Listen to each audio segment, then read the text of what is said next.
जय श्री राम। करवा चौथ हिंदी का अवसर सुहागिन महिलाओं के लिए बेहद खास होता है। इस दिन सुहागिन महिलाएं अखंड सौभाग्य की प्राप्ति के लिए करवा माता का पूजन और अर्चना पूरे श्रद्धा भाव के साथ करती हैं। मान्यता है कि करवा माता प्रसन्न होकर पति की दीर्घायु करती हैं। इस बार यह पर्व 24 अक्टूबर दिन रविवार को मनाया जाएगा। इस साल इस पर्व का बहुत अच्छा संयोग बना है। आपको बता दें, करवा चौथ इस बार रोहिणी नक्षत्र में पूजा जाएगा। शास्त्र के अनुसार रोहिणी नक्षत्र यानी रविवार का दिन सूर्य देवता का दिन होता है और यह व्रत करने से महिलाओं को देवता का भी आशीर्वाद प्राप्त होगा। इस दिन सुहागिन महिलाएं 16 श्रृंगार करके पति की दीर्घायु के लिए निर्जला व्रत रखती हैं। रात में चांद देखने के बाद व्रत खोलती हैं। मान्यताओं के अनुसार इस व्रत में बिना कथा पढ़े यह पूजा अधूरी मानी जाती है। यदि आप करवा चौथ करने वाली हैं तो यहाँ इस व्रत की कथा शुद्ध देखकर पढ़ सकती हैं। पौराणिक कथा के अनुसार इंद्रप्रस्थपुर में एक ब्राह्मण रहा करता था। साथ में उसका पुत्र और वीरवती नाम की पुत्री भी रहा करती थी। ब्राह्मण को एक ही पुत्री थी, इसलिए वह ब्राह्मण की बेहद लाडली थी। बड़े होने पर ब्राह्मण ने अपनी बेटी का विवाह एक ब्राह्मण युवक से कर दिया।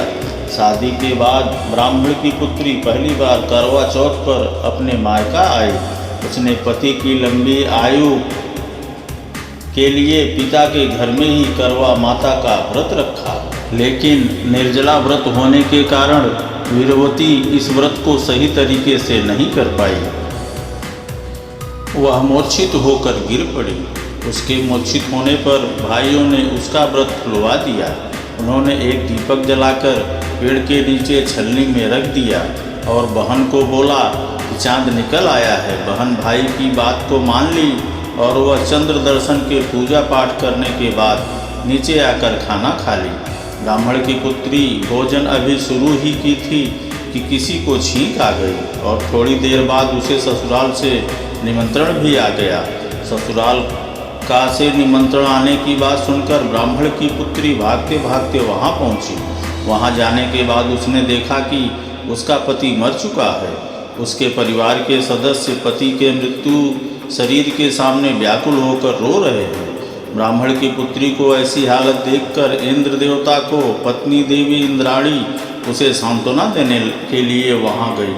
तब उन्होंने उसकी गलती को बताया और करवा चौथ के साथ पूरे साल आने वाले चौथ के व्रत को करने को कहा। ब्राह्मण की पुत्री इंद्राणी करवा चौथ के साथ पूरे साल आने वाले चौथ के व्रत को करने को कहा। ब्राह्मण की पुत्री इंद्राणी माता की बात सुनकर ठीक उसी प्रकार सारे व्रत को करने लगी। इस प्रकार करवा माता प्रसन्न होकर उसके पति को पुनः जीवन दान दे दिया। जय माता करवा माई।